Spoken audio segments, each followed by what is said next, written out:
All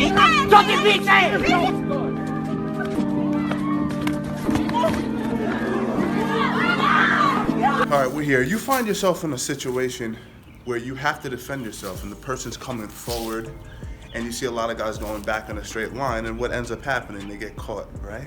Let's say you're me. You're going in a straight line. So you see them going straight back, going back. They end up getting caught and they end up going straight down.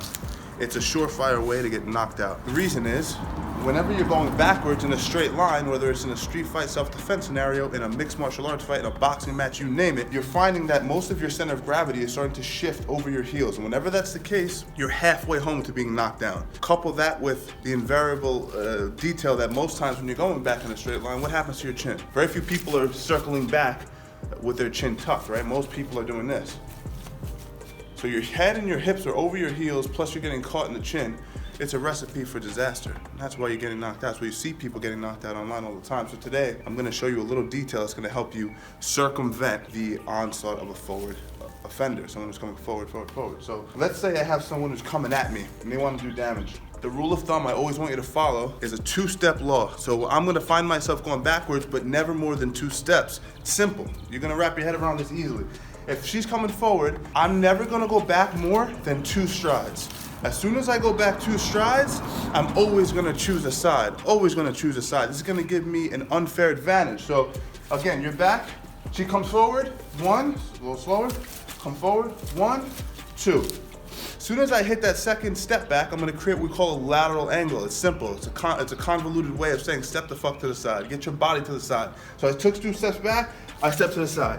Whenever I create an unfair advantage, what happens? Bing, bing, bong, bong. I'm gonna always have the ability to catch this person, defend myself properly. So it's a 2-step law. If you're going 3 steps, I'll give you 3 steps. You start going 4 steps and you're not Floyd Mayweather, you're gonna get really badly hurt. So 2-step law, 3 steps at maximum. 4 steps, you're asking for a knockout. 2 steps, 1, 2, oh, choose a side. Pop, pop, pop, pop. That's what we're doing. And that's what happens. They go down. You have to get this into your hardware. More tips and tricks. I'm stepping out to her right side, my lead side. What's the risk?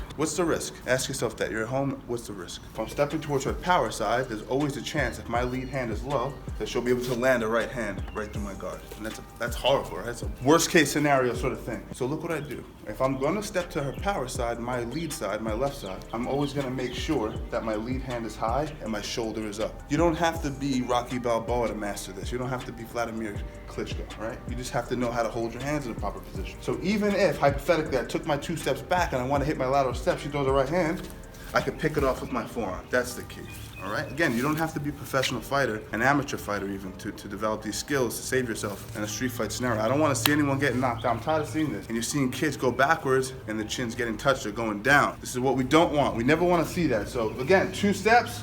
Make sure we're in frame here.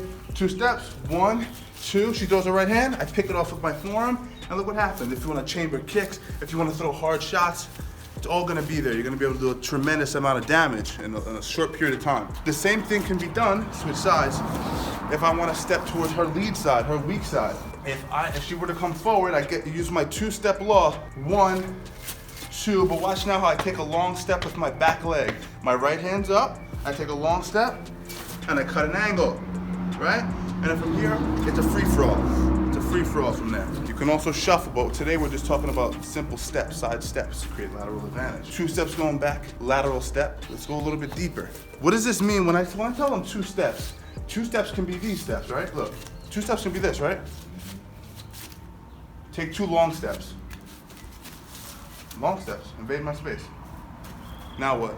Your side step's not gonna work, right? Headbutts, elbows. There's an unspoken law. So I got a 2-step law, but I have an unspoken law. Tons of laws. You have to gauge distance properly. So yeah, sure, take your 2 steps, but they have to be in perfect symmetry with your opponent's steps. If they're taking a long step, you're taking a long step. If they're taking a short step, you're taking a short step. How do you gauge that? You can judge their lead shoulder and their lead leg. I can see more or less where she's coming from. So if she steps, I know how to gauge. Step, I know how to gauge. All right? Takes short steps. There's no reason for me to do this. There's no reason for me to take a whole step if she's taking short steps. That's a lack of efficiency. It's not a good deal. The unspoken law is that we're always gauging distance by judging the lead shoulder and the lead leg. Simple as can be. And then we're using the two-step law to make sure that we create a lateral movement. You do this, you're never gonna get caught going backwards. You're not gonna get knocked out. You're gonna be able to defend yourself. Just take 2 steps. 1, 2, choose a side. If I wanna step to my left, boom, off to my left. Brutal damage getting done right there. They wanna come forward on you and press you going forward again. 2 steps, 1, 2. Where do I step now? I step to the side, this way. Right? You see I took that lateral step to my right, and now look what she's lined up for, or he. Don't hit women. Lined up for that right straight, right down the pipe. And you're gonna be doing tremendous damage. So make sure you guys remember that. 2 steps, gauge distance based on how far they're striding. Take those 2 steps, choose a side, and then once you choose the side, you're gonna be able to land devastating damage so that you can get out of there and get to safety. That's always the goal. You can also discourage somebody. When they find that they can't hit you in street fighting scenarios, a lot of times they'll lose their confidence and they'll start to look for ways out. You don't even have to hit people sometimes. You can just not get hit and discourage people. If you guys wanna watch some more stuff, click this video right here. You can learn how to wrestle against the wall. Some of my Khabib Nurmagomedov videos are some of the best videos. People like these. If you wanna learn more jiu-jitsu oriented stuff, you can click here. So click one of these links here and it'll actually show you the technical aspect of how to fight as a martial artist. So you can kind of blend that into your self-defense approach on the street. All right, guys. See you at the top. Looking like a SARS warrior out here, motherfucker. Looking like Scorpion out here, dog. You got a Scorpion, dog. Do the hands, show the hands real quick. Get out of frame.